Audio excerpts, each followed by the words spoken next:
Hi ಎಲ್ಲರಿಗೂ welcome back to my channel. ಇವತ್ತು ನಾನು ಸ್ಪೈಸಿ ಎಗ್ ಜೊತೆ ಫಾರಂ ಕೋಳಿಯ ದಮ್ ಬಿರಿಯಾನಿ ಮಾಡೋದು ಹೇಗೆ ಅಂತ ಹೇಳ್ಕೊಡ್ತಾ ಇದ್ದೀನಿ. ಮೊದಲಿಗೆ ಈ ಫಾರಂ ಕೋಳಿಯ ದಮ್ ಬಿರಿಯಾನಿ ಮಾಡೋದು ಹೇಗೆ ಅಂತ ನೋಡೋಣ ಬನ್ನಿ. ಬಿರಿಯಾನಿ ಮಾಡೋದಕ್ಕೆ ಮೊದಲು ಒಂದು ಪಾತ್ರೆಯಲ್ಲಿ ನೀರನ್ನು ಬಿಸಿ ಮಾಡಬೇಕು. ಅದಕ್ಕೆ 1 ಚಮಚದಷ್ಟು ಉಪ್ಪನ್ನು ಸೇರಿಸ್ತಾ ಇದ್ದೀನಿ.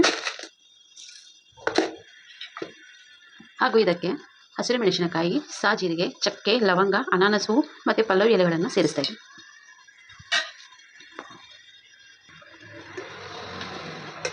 ಹಾಗೂ ಇದಕ್ಕೆ 1 ಚಮಚದಷ್ಟು ಅಡಿಗೆ ಎಣ್ಣೆಯನ್ನು ಸೇರಿಸ್ತಾ ಇದ್ದೀನಿ. ನಾನು 1.5 ಪಾವಷ್ಟು ಬಾಸುಮತಿ ಅಕ್ಕಿನ ನೆನೆಸ್ಕೊಂಡಿದ್ದೀನಿ. ಈಗ ಇದನ್ನು ಇದರಲ್ಲಿ ಸೇರಿಸ್ತಾ ಇದ್ದೀನಿ.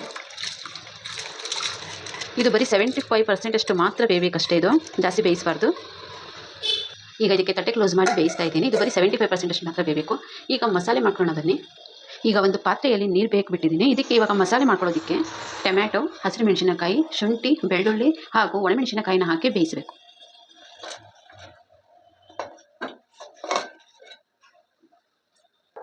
ಇದನ್ನು 5 ನಿಮಿಷಗಳ ಕಾಲ ಬೇಯಿಸ್ಕೊಂಡು ನುಣ್ಣಗೆ ರುಬ್ಕೊಬೇಕು. ಈ ಟೊಮ್ಯಾಟೊ ಸಿಪ್ಪೆನೆಲ್ಲ ತೆಗೆದು ನುಣ್ಣಗೆ ರುಬ್ಕೊಬೇಕು. ಈಗ ಬಿರಿಯಾನಿ ಮಾಡೋದಕ್ಕೆ ಕುಕ್ಕರಿನಲ್ಲಿ ಸ್ವಲ್ಪ ಆಯಿಲನ್ನು ಹಾಕೋಣ. ನಾನು ಪುದೀನ ಕಬಾಬ್ ಮಾಡಿದ್ದೆ, ಅದಕ್ಕೋಸ್ಕರ ಆಯಿಲನ್ನು ಅದನ್ನೇ ಹಾಕ್ತಾಯಿದ್ದೀನಿ. ಆಯಿಲ್ ಅದಕ್ಕೋಸ್ಕರನೇ ಗ್ರೀನ್ ಕಲರ್ ಇರೋದು. ಈಗ ಪಲಾವ್ ಮಸಾಲೆನ ಹಾಕ್ತಾಯಿದ್ದೀನಿ.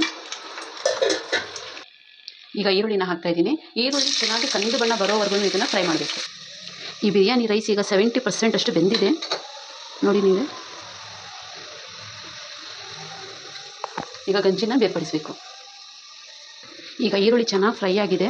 ಇದನ್ನು ನಾನು ಒಂದು ಸಪ್ರೇಟಾಗಿ ಅರ್ಧದಷ್ಟು ತೆಗೆದಿಡ್ತಾ ಇದ್ದೀನಿ. ನೋಡಿ, ಇಷ್ಟು ಫ್ರೈ ಆದರೆ ಸಾಕು. ಇದನ್ನು ಸಪ್ರೇಟಾಗಿ ತೆಗೆದಿಡಬೇಕು. ಇದನ್ನು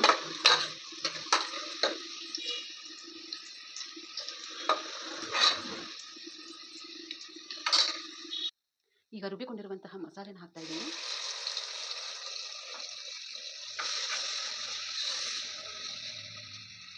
ಈಗ ಅರ್ಧ ಚಮಚದಷ್ಟು ಹೋಮ್ ಮೇಡ್ ಗರಂ ಮಸಾಲಾನ ಹಾಕ್ತಾ ಇದ್ದೀನಿ.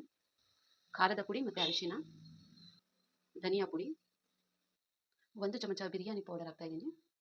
ಈಗ ಇದನ್ನು ಚೆನ್ನಾಗಿ ಒಂದು 5 ರಿಂದ 6 ನಿಮಿಷಗಳ ಕಾಲ ಚೆನ್ನಾಗಿ ಫ್ರೈ ಮಾಡಬೇಕು ಇದನ್ನು. ಈಗ ಇದು ಚೆನ್ನಾಗಿ ಫ್ರೈ ಆಗಿದೆ. ಇದಕ್ಕೆ ನಾನು ಮೊಟ್ಟೆ ಕೋಳಿನ ಮೊದಲೇ ಬೇಯಿಸ್ಕೊಂಡು ಇಟ್ಕೊಂಡಿದ್ದೀನಿ ನೋಡಿ. ಅರಿಶಿನ ಮತ್ತು ಉಪ್ಪು ಹಾಕಿಬಿಟ್ಟು ಬೇಯಿಸ್ಕೊಂಡಿದ್ದೀನಿ. ಇದನ್ನು ಇದರಲ್ಲಿ ಇವಾಗ ಆ್ಯಡ್ ಮಾಡ್ತಾ ಇದ್ದೀನಿ. ಇದು ತುಂಬಾ ಗಟ್ಟಿ ಇರೋದ್ರಿಂದ ಇದು ಬೇಗ ಬೇಯೋದಿಲ್ಲ. ಅದಕ್ಕೆ ಇದನ್ನು ಸಪ್ರೇಟಾಗಿ ಬೇಯಿಸ್ಕೊಂಡ್ಬಿಟ್ಟು ನಾನು ಮೊಟ್ಟೆ ಕೋಳಿಯ ಬಿರಿಯಾನಿನ ಮಾಡ್ತಾಯಿದ್ದೀನಿ. ಇವಾಗ ಇದು ಚೆನ್ನಾಗಿ ಬೇಯ್ತಾ ಇದೆ.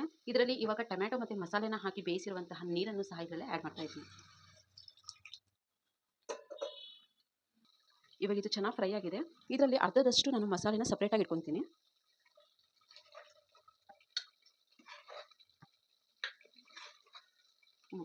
ಮೊದಲೇ ಬೇಯಿಸಿರೋದ್ರಿಂದ ಜಾಸ್ತಿ ಬೇಯಿಸೋ ಅವಶ್ಯಕತೆ ಇಲ್ಲ ಇದರಲ್ಲಿ.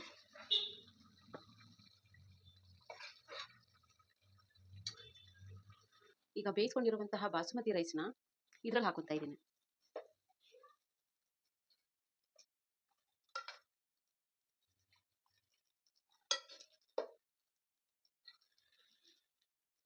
ಅರ್ಧದಷ್ಟು ಬೇಯಿಸಿರುವಂತಹ ಬಾಸುಮತಿ ರೈಸ್ನ ಹಾಕಿದ್ದೀನಿ. ಇವಾಗ ಇನ್ನೂ ಸ್ವಲ್ಪ ಮಿಕ್ಕಿರುವಂತಹ ಮಸಾಲೆನ ಇದ್ರ ಮೇಲೆ ಹಾಕ್ತಾ ಇದ್ದೀನಿ.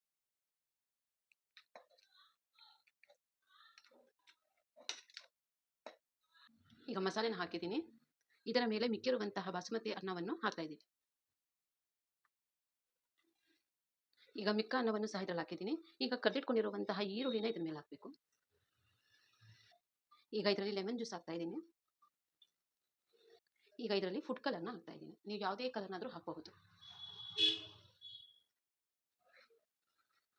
ಈಗ ಲಿಡ್ ಕ್ಲೋಸ್ ಮಾಡಿ ಸಣ್ಣ ಉರಿಯಲ್ಲಿ 5 ನಿಮಿಷಗಳ ಕಾಲ ದಮ್ ಬರಿಸಬೇಕು.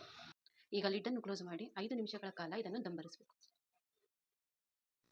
ಈಗ ಈ ಸ್ಪೈಸಿ ಎಗ್ ಮಾಡೋದು ಹೇಗೆ ಅಂತ ನೋಡೋಣ ಬನ್ನಿ.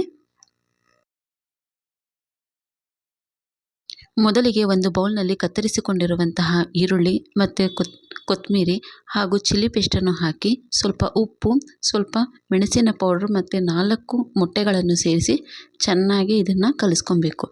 ನಂತರ ಒಂದು ಬಾಣಲೆಯಲ್ಲಿ ಸ್ವಲ್ಪ ಆಯಿಲನ್ನು ಹಾಕಿಬಿಟ್ಟು ಅದಕ್ಕೆ ಈ ಕಲಿಸಿಕೊಂಡಿರುವಂತಹ ಮಿಶ್ರಣವನ್ನು ಹಾಕಿ ತಟ್ಟೆ ಕ್ಲೋಸ್ ಮಾಡಿ 5 ನಿಮಿಷಗಳ ಕಾಲ ಹಾಗೆ ಇಡಿ.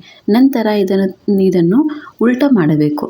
ಉಲ್ಟಾ ಮಾಡಿ 2 ನಿಮಿಷಗಳ ಕಾಲ ಹಾಗೆ ಇಟ್ಟು ತಣ್ಣಗಾದ ನಂತರ ಇದನ್ನು ಕೇಕ್ ರೀತಿ ಕಟ್ ಮಾಡ್ಕೊಬೇಕು. ಈ ಫಾರಂ ಕೋಳಿ ದಮ್ ಬಿರಿಯಾನಿ ಜೊತೆ ಸ್ಪೈಸಿ ಎಗ್ನ ತಿಂತಾ ಇದ್ದರೆ ತುಂಬಾ ಚೆನ್ನಾಗಿರುತ್ತೆ. ನೀವು ಒಂದ್ಸತಿ ಈ ಥರ ಮಾಡಿ ತುಂಬಾ ಚೆನ್ನಾಗಿರುತ್ತೆ. ಹಾಗೂ ಈ ಬಿರಿಯಾನಿ ಮಾಡಿರುವಂತಹ ಮೆಥಡ್ ತುಂಬಾ ಡಿಫ್ರೆಂಟ್ ಆಗಿದೆ. ಮತ್ತು ಈ ಸ್ಪೈಸಿ ಎಗ್ ಮತ್ತು ಈ ಬಿರಿಯಾನಿ ಮಕ್ಕಳಿಂದ ಹಿಡಿದು ದೊಡ್ಡವ್ರ ತನಕನೂ ತುಂಬ ಇಷ್ಟಪಟ್ಟು ತಿಂತಾರೆ.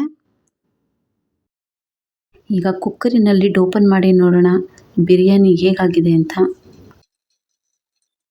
ನೋಡಿ ಎಷ್ಟು ಚೆನ್ನಾಗಾಗಿದೆ ಈ ದಮ್ ಬಿರಿಯಾನಿ. ಇದು ಮೊಟ್ಟೆ ಕೋಳಿಯ ನಾಟಿ ಕೋಳಿಯ ಒಂದು ದಮ್ ಬಿರಿಯಾನಿ ಮಾಡಿದ್ದೀನಿ. ತುಂಬಾ ಚೆನ್ನಾಗಿದೆ. ನೀವು ಒಂದ್ಸತಿ ಟ್ರೈ ಮಾಡಿ ಹೇಗಿತ್ತು ಅಂತ ಕಮೆಂಟ್ ಮಾಡಿ. ಹಾಗೂ ನನ್ನ ಚಾನಲ್ಗೆ ಸಬ್ಸ್ಕ್ರೈಬ್ ಆಗೋದನ್ನು ಮರಿಬೇಡಿ. ನೋಡಿ ಎಷ್ಟು ಚೆನ್ನಾಗಿ ಬಂದಿದೆ ಈ ಬಿರಿಯಾನಿ, ದಮ್ ಬಿರಿಯಾನಿ. ನೋಡ್ತಿದ್ರೆ ತಿನ್ಬಿಡಬೇಕು ಅನ್ನಿಸ್ತಾ ಇದೆ, ಅಷ್ಟು ಚೆನ್ನಾಗಿದೆ. ನೀವು ಒಂದ್ಸತಿ ಟ್ರೈ ಮಾಡಿ ಇದನ್ನು. ನನ್ನ ಚಾನಲ್ನ ಸಬ್ಸ್ಕ್ರೈಬ್ ಮಾಡ್ಕೊಂಡಿಲ್ಲ ಅಂದರೆ ಪ್ಲೀಸ್ ಸಬ್ಸ್ಕ್ರೈಬ್ ಮಾಡ್ಕೊಳ್ಳಿ. ಹಾಗೂ ಈ ವಿಡಿಯೋನ ಫುಲ್ ವಾಚ್ ಮಾಡಿದ್ದಕ್ಕೆ ಧನ್ಯವಾದಗಳು. Thank you.